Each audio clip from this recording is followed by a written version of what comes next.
special edition of Mound Visit. With this one, we're going to just do our picks for the XFL Week 4.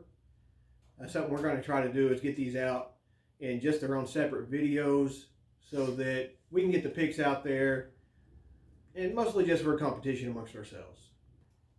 Now, this last weekend, Week 3, pretty good weekend for us. I ended up going 6-2 if you split up the points and the over-under. Eric here went 4-2. He took one of those games as a personal bet with Mace. Their two teams were playing, and really looking forward to that dinner he owes us. Yes, I really hope it's not ramen noodles. I mean, I'm down for anything. He said else. Taco Bell, which is fine. It's free. Taco Bell. Either way, I was going to win because one of you guys were going to buy dinner for us. Yes. But so I went 75%. Eric here went 66%. 4-2, yes. And then D-Rock went 5-3, so he ended up right around 62-63%. Pretty good weekend as far as picks. Can we sustain it? That's what we're trying to figure out. First game of the weekend is going to be LA at New York. We got Wildcats favored by 7. Wildcats surprised me. Surprised the whole league. This last weekend, Week 3. It screwed with my mind. Yeah. But, honestly, I think that's more of what we're going to get. Yeah. These guys haven't been playing. They've been together since December. They're all starting to click. They're starting to do their thing. Chemistry is starting to Would that have been a better game between LA and DC? Most likely, if Cardell Jones was on his game. Throwing 4 interceptions really hurts. Yeah. He didn't look like Cardell Jones that we're used to. Over-under on that is 40 points. Do we want to go ahead and pick that? I am taking LA, and you're going to give the points up. The points up, and I'm going under. You're going with the under. I myself, I want to take those 7 points for the Guardians. I'm also going to go under. I like the Guardians' defense, but my pick really hinges on who starts at quarterback. If it's McGloin, they're screwed. It's going to be LA by 20. Williams, I think it'll be a closer game. Their best chance, I think, is with Perez. He really showed that he can move the offense. And the leadership on the field is horrible. And they didn't do nothing until Perez came into the game.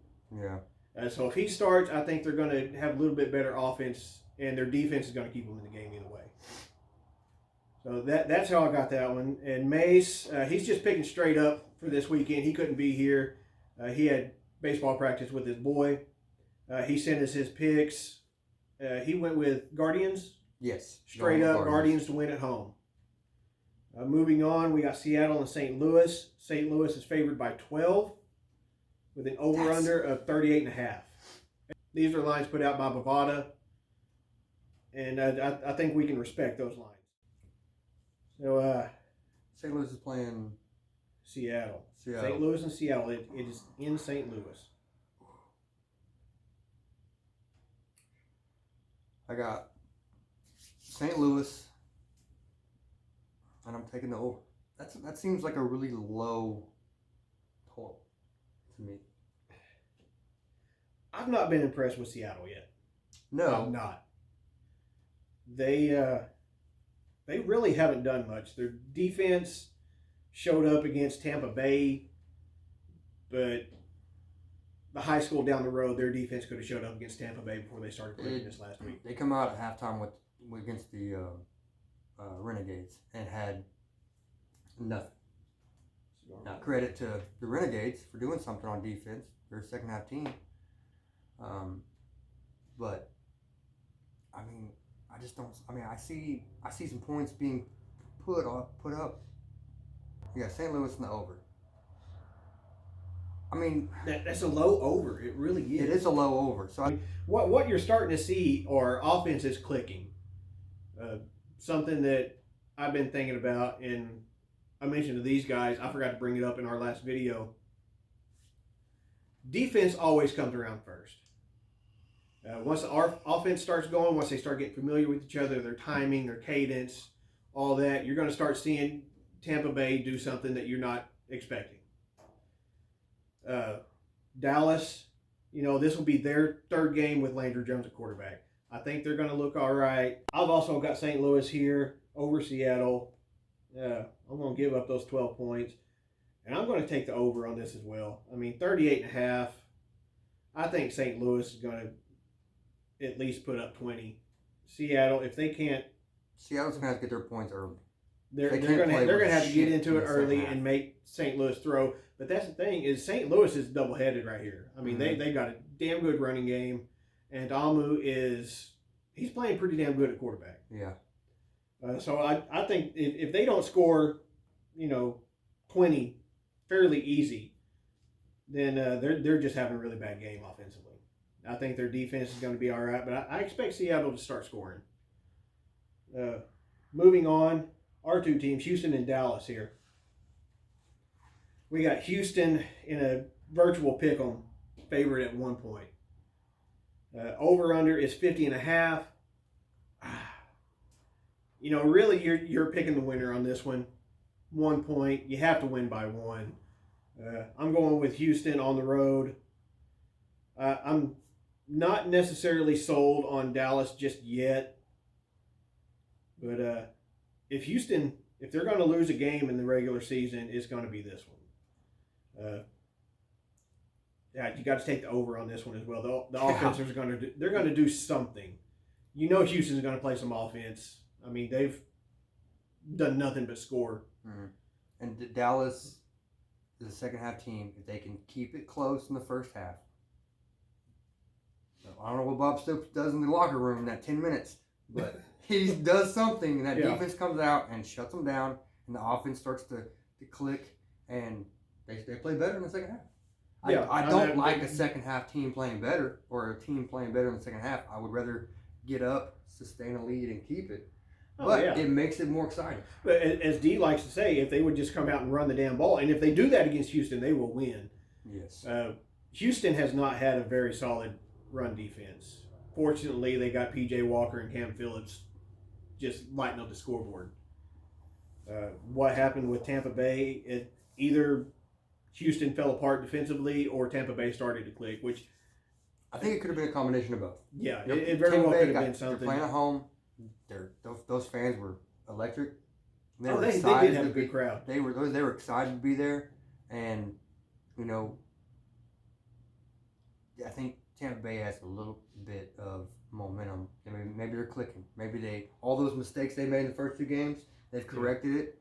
Let's go. All right. Don't think they're going to do much. We forgot to give Mace's pick on this one. Again, his picks are straight up. Of course, he's going to go with his Dragons. Good luck. Yeah. But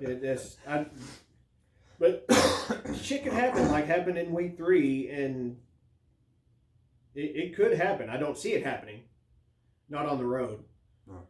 And St. Louis's crowd was pretty damn good. That was another game I missed.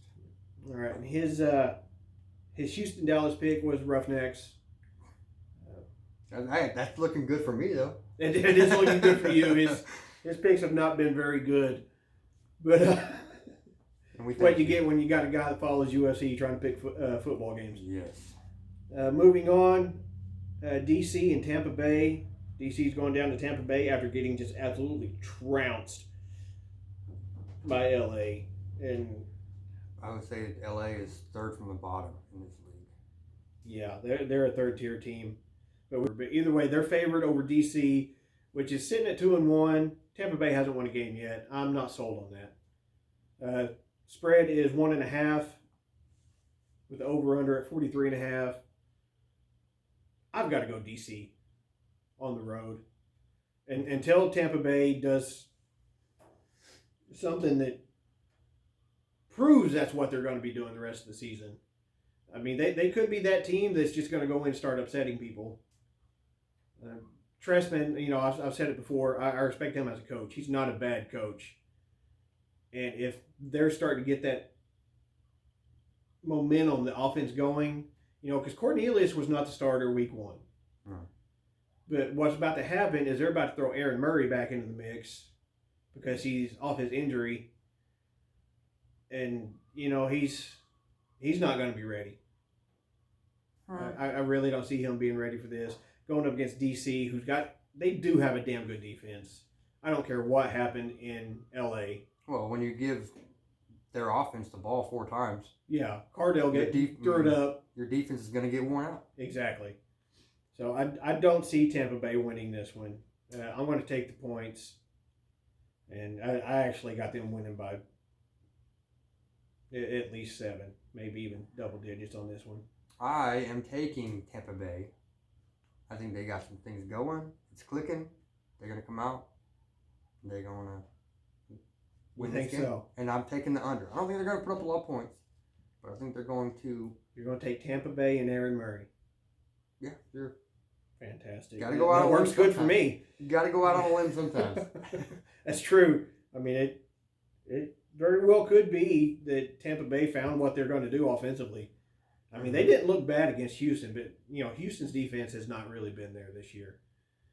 They've not shown me anything on defense. But if Tampa Bay used that to get momentum, more power to them. Yeah. I've got the under on this one. It's 43.5. I don't see DC throwing up a whole lot of points. I don't see Tampa Bay throwing up a whole lot of points. I mean, we could be looking close to that, 43.5, but I don't see them breaking 40.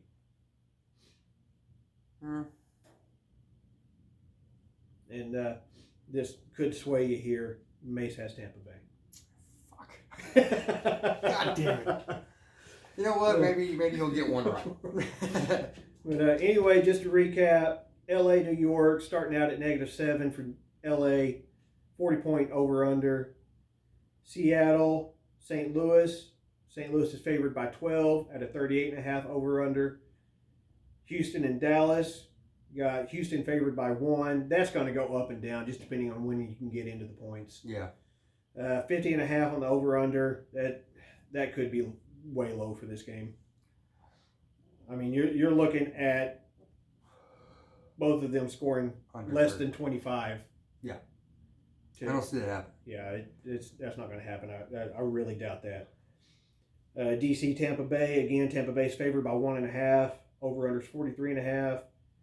And I just don't.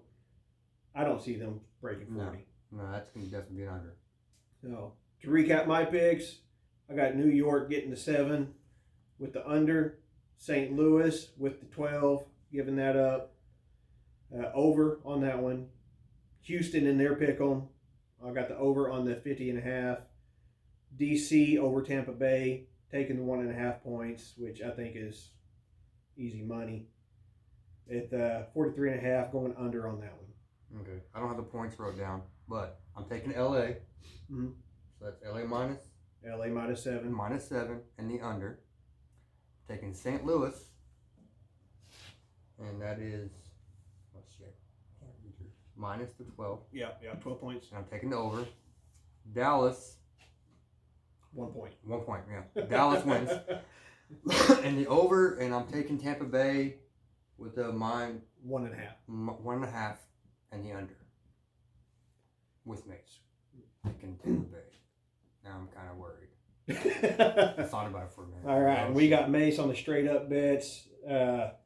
New York, Seattle, Houston, and Tampa Bay. I want to be a dragon. I want to be a dragon. Anyway, if you're wondering where D-Rock is, he's on vacation. He's currently cruising on a boat. Probably a good 12, 13 beers into the day right now. Yep. And if you don't have his really car, angry that he's about to run out of beer. Yeah. Well, guys, if you enjoyed watching us make our picks, we're going to be doing this every week. We're going to keep a running total throughout the season, and we're going to keep this going after the XFL. Well, once college football season, once the fall football season starts rolling around, we will really start looking into that. I am Willie Long for Hedgehog, Mace, D-Rock, mountainvisit.net. like, share, subscribe.